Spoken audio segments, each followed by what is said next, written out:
अब चलते चलते एगो गणेश जी का स्तुति करे के बाद हां एक बाद में एगो माई के फिर समय दे दिए प्रदमन परदेसी भाई के ना जी। हां जी पहले के जमाना में आज के जमाना में जमीन आसमान के अंतर हो गए। पूछबे मत करी महाराज कितना अंतर बताई कितना बताई एगो चीज महाराज ऐसा भगवान के चोर घूम रहा फिर जब कोरोना के बीमारी चल रहा तो सब जना मुंह में जाबी लगा लगा घूमत रहा ना जी। हाँ जी ये पहले हमने के माई जाल के जब बछरुआ होले सब पड़िया होले सब छोटी छोटी वो खनी के मुंह में जाब लगावल जाए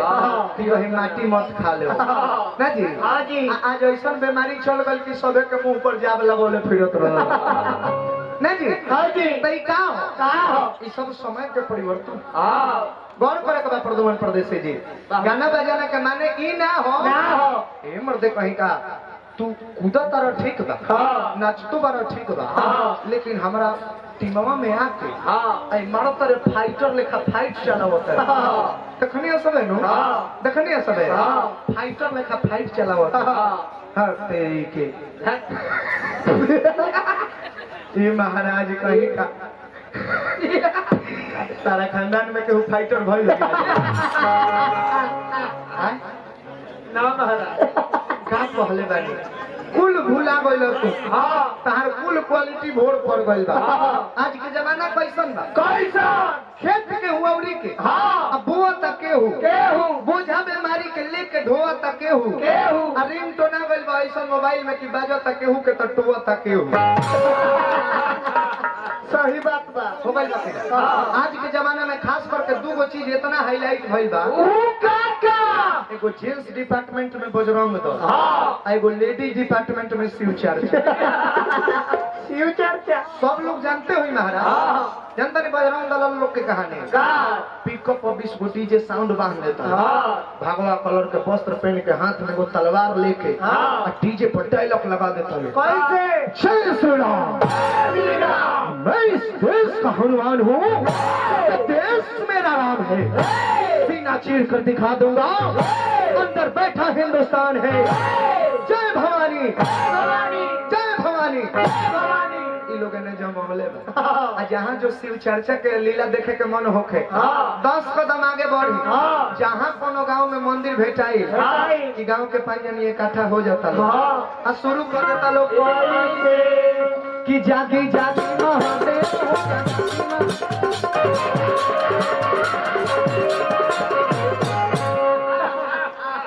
प्रणाम गुरु बहना प्रणाम सुतिया बहनी प्रणाम नीलम दीदी गोड़ लगाता नहीं हरिंदर भैया जागी जागी महादेव 2 किलो लड्डू 1 किलो सेव रोज भेज दिए महादेव। शिव पूजा के साथ साथ पेट पूजा भी तो जरूरी है ना यही से हम कह दिहनी कि शिव चर्चा नो खर्चा शिव चर्चा नो खर्चा कैसे कैसे मात्र 2 गो अगरबत्ती एगो सलाई आ पुरान चप्पल पहन के जाई उन से नया बदल के आए सही कहा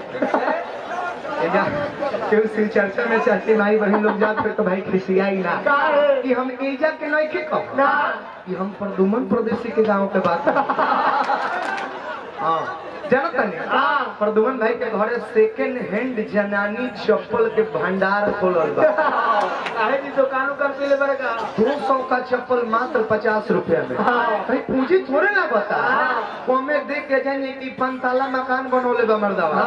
इनका कमीनी से इनका डिकी के कमीनी से उतना होई ना ना ना ना ये सब इनका मेहरारू के मास्टर माइंड के कमीनी है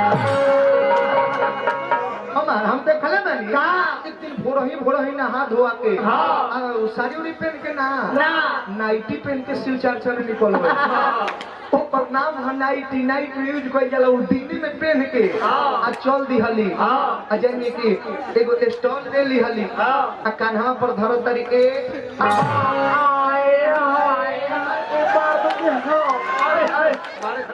मारे खातिर चलल ए खतरा करूंगी। चलल बा आ सब लोग शिव चर्चा में लागल बा। बकरीन को मौगी मर्द चर्चा शुरू कइले बिया। कैसे बता देता नहीं कोई से पैसा देता रहा का ये दादा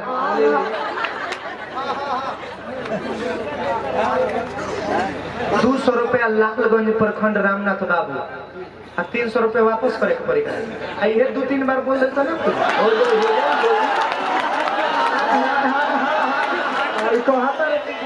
लाल बाबू जी की ओर से पुरस्कार मिलल बा 501 रुपया। रामनाथ जी की ओर से 1000 रुपया पुरस्कार मिलल बा। हो गए जय हो जय हो जय हो जय हो बना रहे। हम तन घनौ से पैसा ले लेवे तो भूषण भैया के माध्यम से पुरस्कार मिलल बा। हाय देखिनु हां चल दी हली हां आ स्टॉलवा के धरो तरी जन तनी के तरे हे तरे खो आ कह तरी के ए दे यार का हो ए दे यार बोला ना। आय दया ओ माय गॉड हमारे परदेसी आई आई आई आई oh my God oh my God हमारे परदेसी ओ माय गॉड ओ यार हमारे परदेसी जब धोती के खूंट उठा के आई आई आई आई अब नहीं मेरी चाह शौक लगला तब बुझाला जे कि बैंड में के लवंडो फेल हो गए।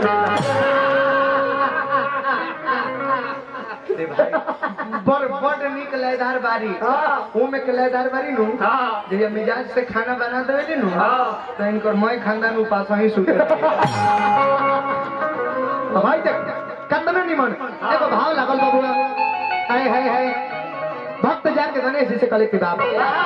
कि राउड पे बाथमाल तनी कदे खानी ना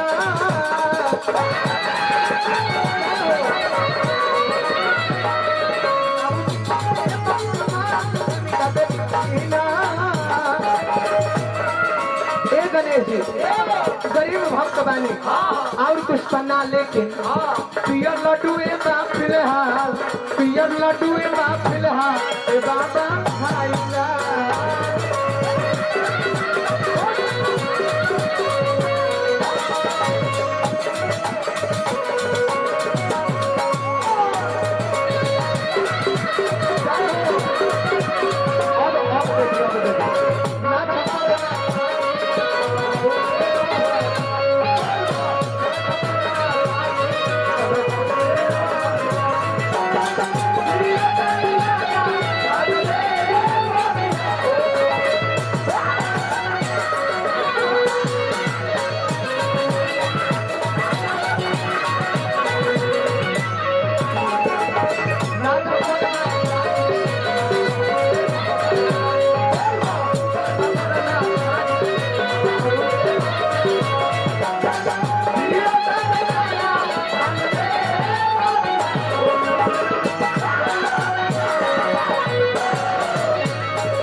उम्मीदवार मनोज नेताजी के सपोर्ट में पुरस्कार दिले बानी हार्दिक अभिनंदन रहे।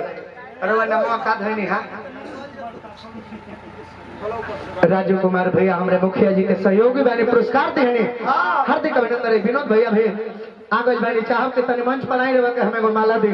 पैसा ले लिया ए विनोद भैया रवाई है माला दी महाराज आजे भैया जा लेकिन तनी सा माइंड में घड़ी के परिवर्तन आ गए ना जी। अब चलते चलते हमने के कहे कदा का एक बड़ा ही सुंदर देहाती अंदाज के भाव लागल हो भौजाई अपना ननद से पूछा तारी अगला बार हाय हाय हाय हुड़का बजाए अरे भाई भाई भाई हमारे जिगर के टुकड़ा सरवन भाई के माध्यम से हमारा पुरस्कार मिल रहा। ये पुरस्कार ना हो भाई के प्रेम हो तो हमारा ओर से ढेर सारा भगवान से प्रार्थना रहे कि दिन प्रतिदिन मुस्कान चेहरा के हमेशा खिलत रहो ना जी। एगो हुड़का बजौले है हुड़का बजौले हा तो हुड़का के तरह बाजेला हम तारा के बताई बाकी पहले है मानर के तनी एगो अंदाज ले लो है देख बुझाई नु के एकदम पखाउज के अंदाज में देहाती चीज दे रहा कैसे ननद भौजाई के बीच के वार्तालाप हो भौजाई ननद से पूछा तारी की ननदो कौना महीना में माई के आसीन आवेला कौने मास से मैया के आसन आवेला कह तरीका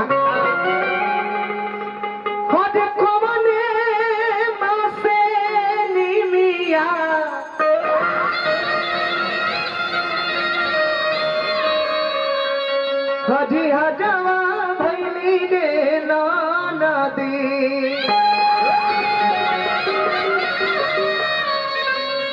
मनोज भैया कितना नेक भाव हो भौजाई अपना ननद से कह तरीके ननद फिर हमारे मनोज भैया के कर कमल द्वारा 500 रुपया के आशीर्वाद प्रदान भइल बा हार्दिक अभिनंदन शुभकामना खातिर भगवान से प्रार्थना रहे हाय हाय पखाउज के बाजू में लो कि कोमने मां से होला रे नदी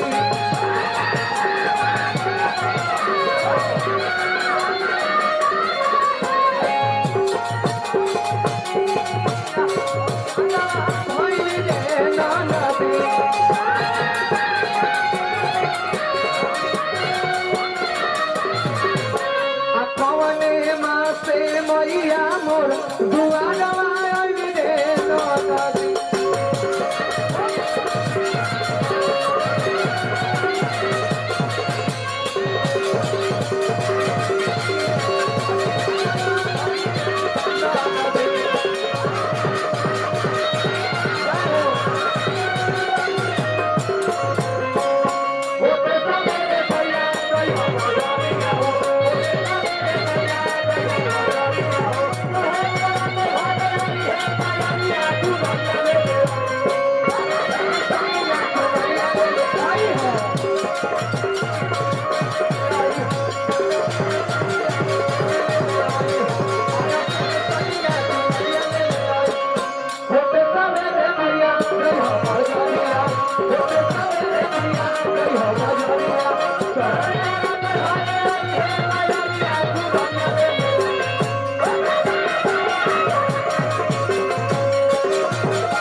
अब जगंगी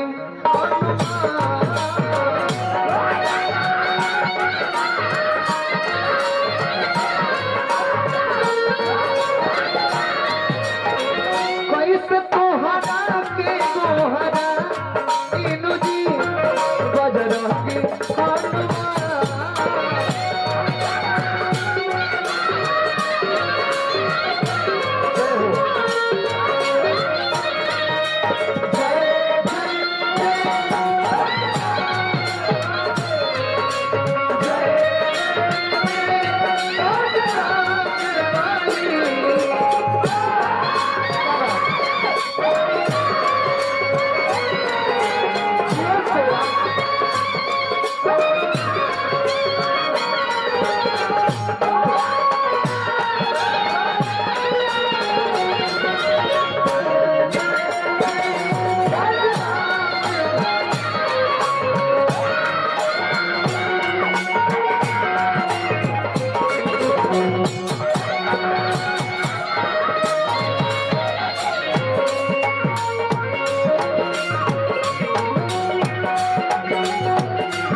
के सम्मान में हमारे भाई पुरस्कार देने वाले हार्दिक अभिनंदन रहे। गाना बजाने के माने का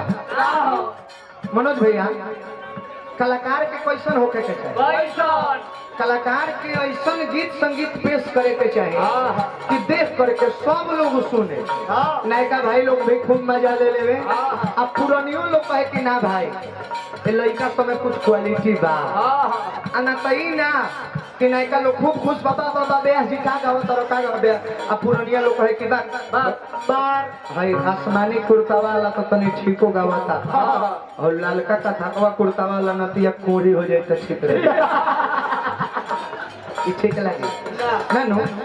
ए महाराज ई कतना एगो बात बाबू कहले। अब हम का कही रे बस कह दी पूछबे मत करी।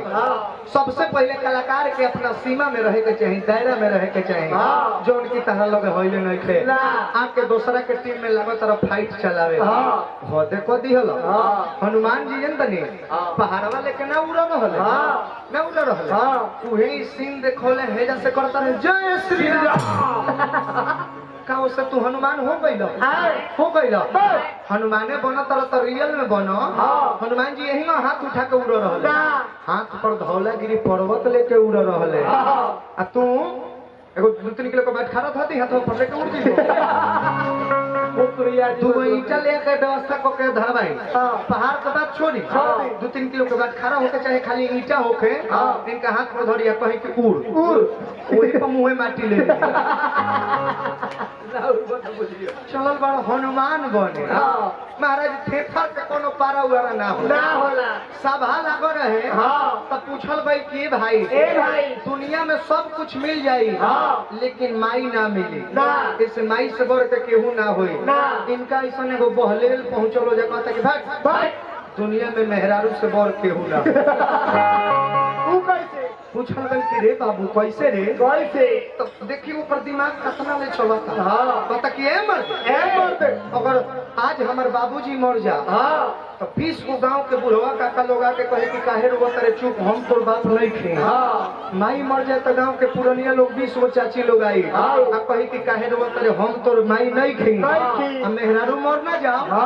गांव के एको जवान की ना है तो कहे कि हम तोर मेहरारू ऐसे मेहरारू से बढ़ के ना होला ए भाई तो थेथराई के पारा हुआ बा अनु कतनो करबा जादू टोना राजवा रही ओही फोना ये जोड़ी के कुल पारा भैंसा हो गइल लेकिन ई पारा पड़े के पड़े रह देख प्रोग्रेस में लागो भाई राम माला में तो झाल धीरे जी साहब मुखिया जी के साधु मुकेश जी की ओर से पुरस्कार बा गायक कलाकार के रुपया दिले से कहियो ना घटे मुकेश जी आज हमरा के 100 रुपया दे बिहान जाके देखब जहां से दिले बनी 200 हो जाए कलाकार के पैसा दिले से घटे ना बढ़ेला आज रो 500 देता नहीं तो बिहान 1000 हो जाए विश्वास नहीं खे विश्वास नहीं के हो तो सब लोग 5-5 हजार दे के देखे। हम सबसे पहला बात अपने बड़े भैया जयराम भैया के बोला है कि 200 रुपया दे के देखिए कदम 500 हो जाता है। सही बात बा 5000 दे तो भी हम 10000 हो जाए विश्वास नहीं थे देख के देख अच्छा ना हुई बिहान तरह हमरा लगे फोन करब एक बाद 6 महीना ले हमर फोन लगी तब नु टुक टुक स्विच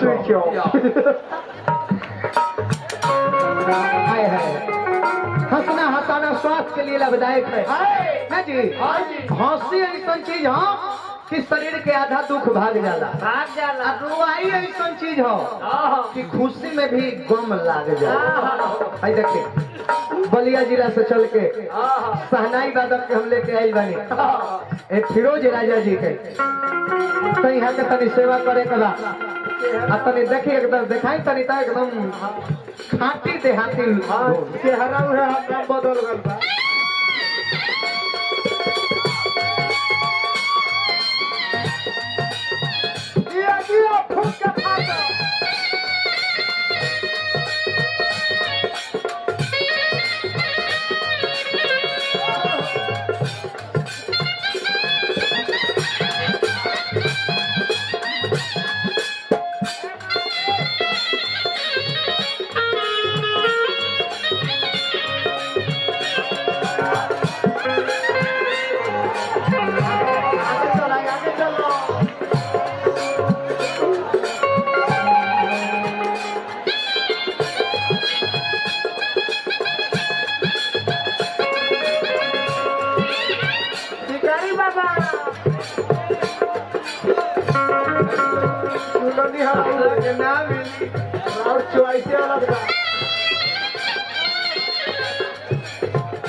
बाबूआ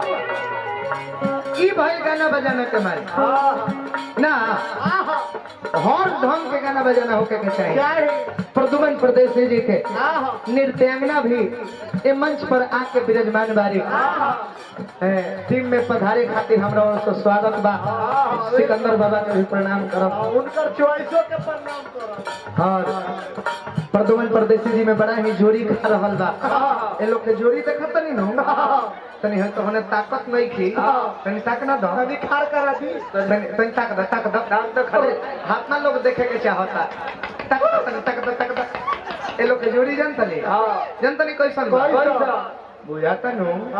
कि नीलम दीदी के साथे हरिंदर भैया शिव चर्चा पर बैठ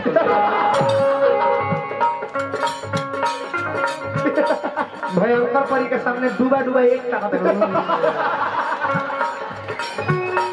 जोड़ी लगाओ कि बुझाए कि हेमा मालिनी संगे धर्मेंद्र खार बेरे न तो विराट कोहली संगे अनुष्का शर्मा की जोड़ी लगाओ। लेकिन ई कुल जोड़ी हो ई तो दुलदुलिया घोड़ी हो ई ठीक बारी बहुत अच्छा बारी। लेकिन उनका संगे शेरनी के संगे शेर के नु जोड़ी लगेला। शेरनी के जरे है यानी कुकुर एगो बैठ गई ने जम तो जोड़ी जम तो ने चल बरे दादा ने चोलबे ने हाय देखा रहुआ ऐसन बाहु बल में केहू नहीं थे दोनों दल में सैनिका धौला गिरी ले आईनी हनुमान जी जब लक्ष्मण के शक्तिमान लागे रहे संयोनी बूटी ना चिन्हाइल अपने पता रहे कि धौलागिरी पर्वत पर पावल जाला तो धौलागिरी पर्वत में लिहले चले जौन की झूठाऊ का भाव देखौले गौर कर धौलागिरी उठाई नदी अब बजरंगी हनुमान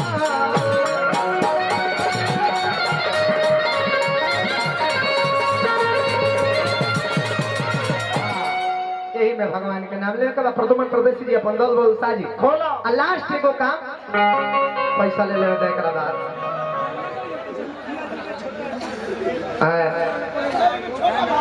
छोटा भाई मुखिया जी के और भैया पुरस्कार दिले बनी जेसीबी के मालिक बनी यहाँ के ना जी हाँ महाराज राहुल प्यार हम तो जीवन में भुलाई जीवन में ना भूले बहुत अच्छा भगवान से प्रार्थना रही पद प्रतिष्ठा में 4 चांद लागत रहो। हां देखो ई झाल बजौले हनु ई झाल बजौले हां तो इनका झाल का जवाब दे दी नु जब झाल लग गई इनका दो बारी हमार झाल बाजी उन्हीं बचाओ तनी झाल बजाए तो हम टूट जाए ता उनके में ढूक के बैठ जा हां उनके में ढूक के बैठ जा हां तनी एगो झाल दे दे बाबू हमरा के सब सिकंदर बाबा खेला हो भाई देखी न झाल के तरह बाजे के तरह ई जोड़ी हो सब के जोड़ के एकर नाम बनल जोड़ी सब साज बजा लोग लेकिन सिकंदर बाबा हई खेला ना होई सब आ देखो तारा झाल पर दोबरी झाल बजावे रो सबके ताली बजावे के को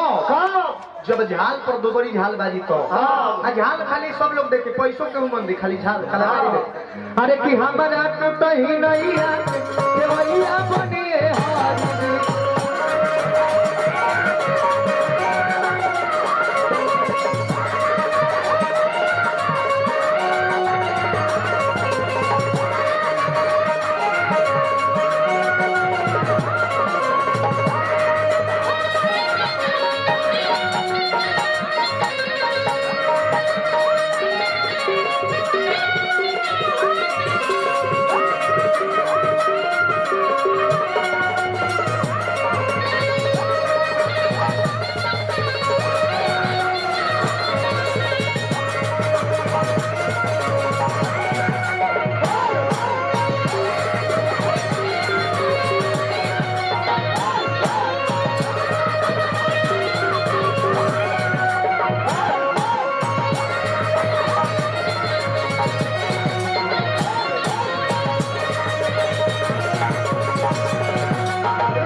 एगो और जोरदार ताली एगो और